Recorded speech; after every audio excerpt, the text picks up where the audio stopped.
doing a oversight of my top 3 commentary sets. I don't know if anybody's familiar with commentary sets. What a commentary set is, you have a commentary over a particular book, or sometimes it may 2 or 3 books. And I've done a lot of reviews on study Bibles. So study Bibles, they're good, but sometimes study Bibles are limited. So sometimes they may not cover all the verses. They may cover a paragraph of verses. Or sometimes you may go to a study Bible and looking to say get some additional insight into that text, and you go down to the bottom and that text is not included because it's on a limited amount of space in a study Bible. So that's where the commentary set will come in. Now, so it helps with, they kind of more or less somewhat geared toward people that preach and teach the word, but they'll benefit anyone that's a serious student of the word. So I highly recommend it, investing into just several commentary sets, or just maybe a book that you're interested in going in a deep study on. Get a set on that there, just one book rather than the whole set, because it can be pretty expensive getting the whole set. So I have this one here. This is the book of James here. So this one here covers about 250 pages in the book of James alone. So this is an exegetical commentary, which is interpretation of the text here. So this goes in more into interpretation than application, even though you can derive application out of the interpretation of the text there. So this here is a great one here.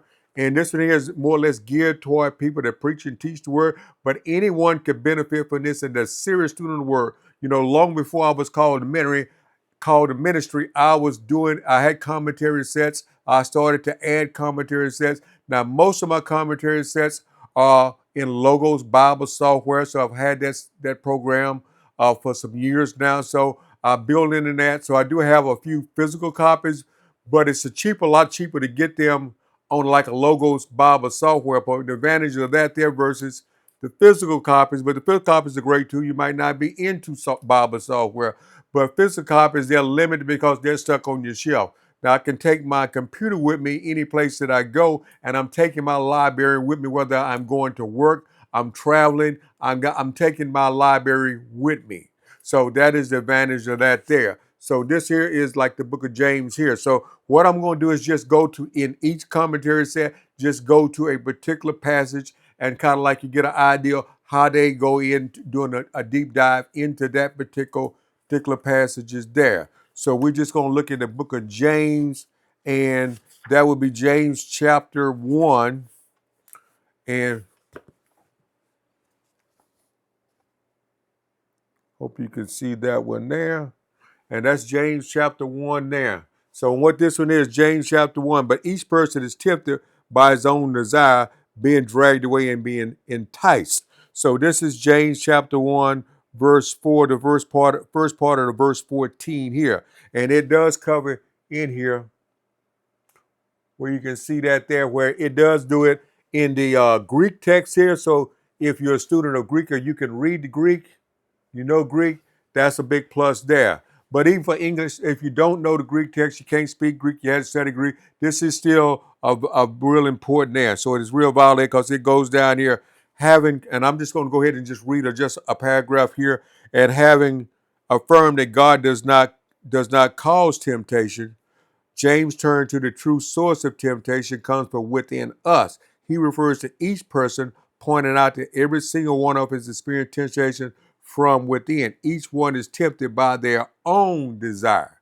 So a person cannot blame God for temptation. God is not the source of temptation. And you can't even blame the devil. It comes from your own desire. Now, the devil can put that out there for you to attach on, but it's from your own desire that causes you to be tempted, that causes you to fall into temptation. This proves crucial in pastoral ministry, where one person finds an intense temptation, another person may never experience an even faint enticement, as vice versa. Temptation are tailored to the individual, and so we as believers must never belittle a person for struggling with something that we think of as inane. Instead, we must realize that each of us has particular battles, nuances specifically for us, that we need to give both grace and extortion to one another to stand firm in the time of testing. So this one here goes just on verse 14 alone. So as you can see here it's going to cover about a half a page there and goes into the next page there, which it says many simple actions begin with a casual thought, but dwelling on them can turn a minor temptation into a major transgression. So that is a good one there. So this one here, excellent here. Highly recommend it. This particular set here, like I said, this is I put this as number 3. All of them are valuable, so I utilize all of them. So sometimes they bring out a little bit different nuance, but these are great here. So this one here is the Zondervan here. So I'm gonna go over the next one. This is the New American Commentary, the New International American Commentary. This covers here 1st and 2nd Samuel here. So this here is put by B&H Publishing Group. Put this one out here. And good thing about commentaries, they keep you rooted and grounded in the word, and they keep you corrected. If you're looking at a text and you seeing something in it that nobody's never seen, you probably need to go back and check the information you're getting. So most reliable commentary sets going to come from a good source. So that's information that you could depend on, you can count on, and you can take to the bank that you're dealing with a good commentary. So this has been around for a while, so this is a good set here. So I have this entirely. I have about 3 books of this here in the hardback, but I have the whole entire set on Logos Bible software.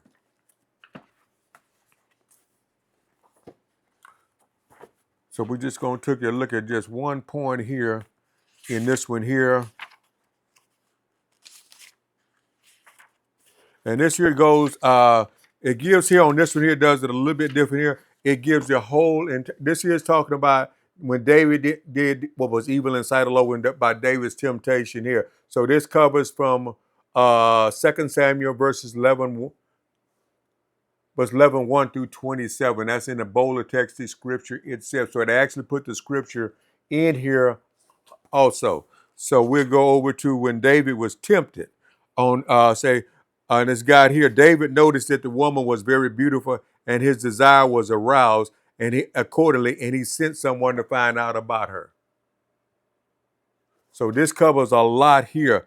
And then I'm going to say just drop down to the next paragraph here. And notwithstanding the Torah's prohibition on adultery, which is Exodus 20:14, Leviticus 18:20, Deuteronomy 5:18, Leviticus 20:10, and David sent a message. So David knew what the law was. So the Bible had specifically say caught in an act of adultery that a person would be stoned. So God showed David mercy in spite of himself, but not because of himself.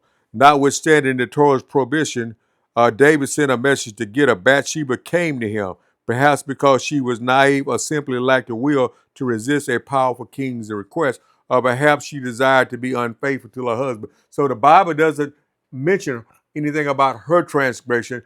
God dealt with David because David was a king and David was in authority and David knew better. And it goes here, and it says here, David slept with her.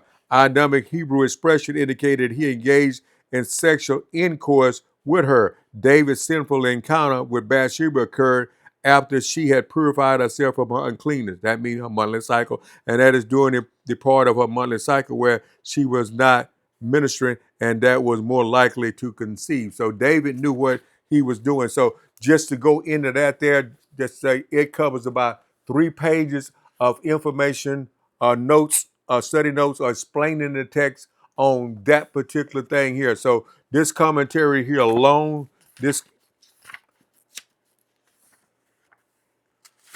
one here has 480 pages in this one alone on 1st and 2nd Samuel. So this would benefit you a great bit. If you're interested in trying one of these out, I highly recommend getting this one here. And this here is a New American. This is an exegetical commentary set here. So this is an exegetical. You know what? And it goes back to explaining the text here, explaining what's going on in the text here. And this is one of my favorite one. This is my favorite one. This is the Expositor's Bible commentary. Now the difference between Expositor's Bible commentary and Expositor, it explains the text.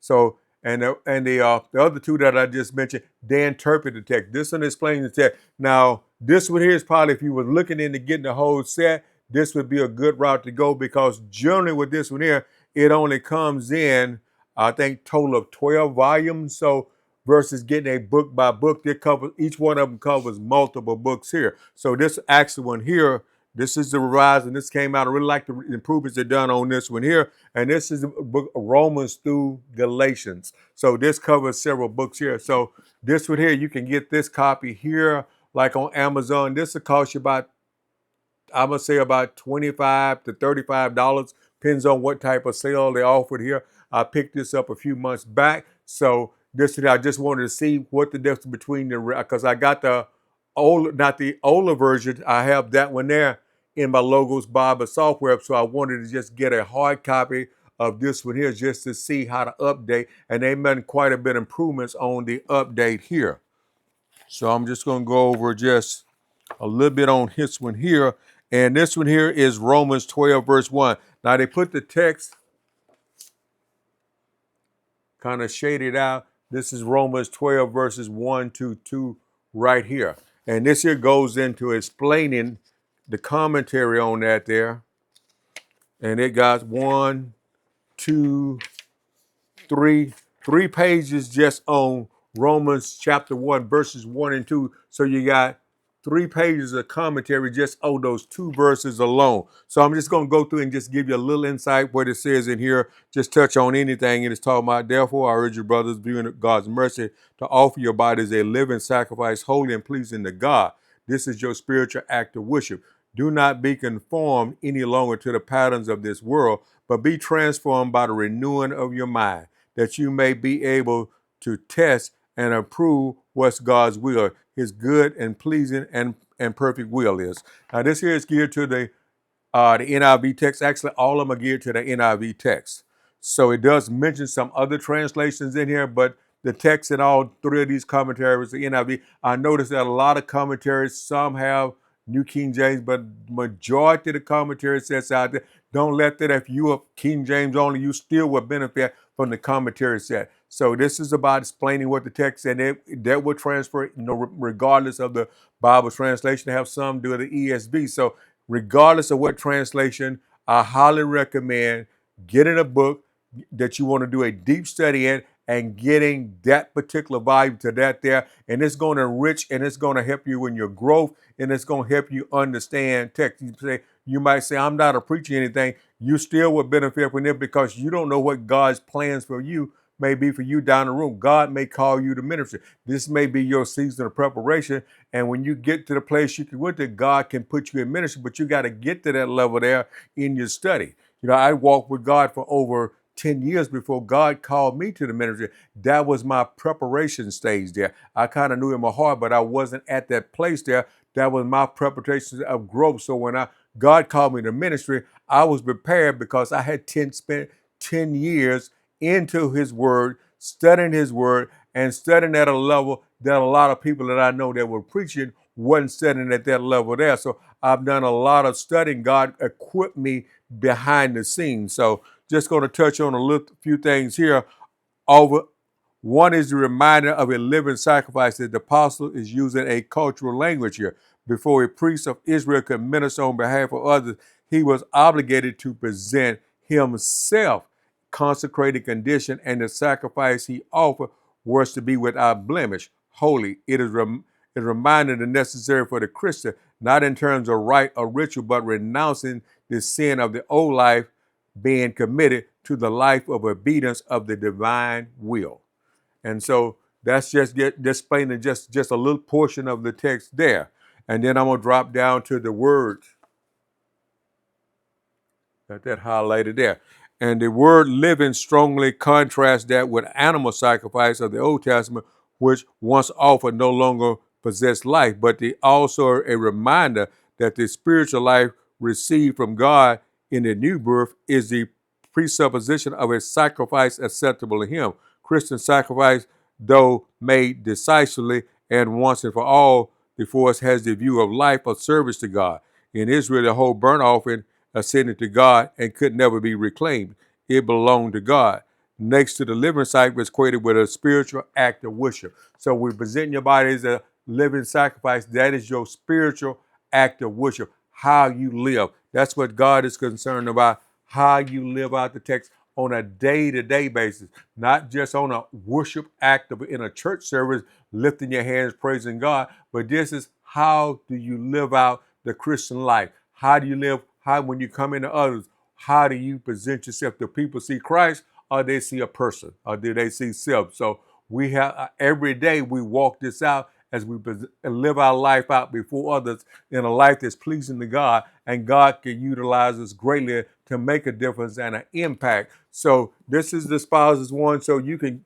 This is one. This is one. If you're going to do a whole set, I recommend this here, and just get portions. Kind of do some reviews, do some information, and watch some YouTube videos. And I'm gonna put some more videos out on some more commentary sets. But I just wanted to get these are my top 3 here. I got some others that I like, but these are the top 3 here. So this one here is the expositor. This one here explains the text. So this is a great one here. I highly recommend either of the 3. They will be good. So if you enjoyed this video, go ahead and click the like button, leave a comment, and let me know if you have some commentary sets, which one you have, and why you like those there, and how beneficial have they been to you. So make each and every one of y'all have a blessed day in the Lord, and I appreciate every one of my subscribers and everyone that posts on my videos. I appreciate all y'all, so may you have a blessed day in the Lord.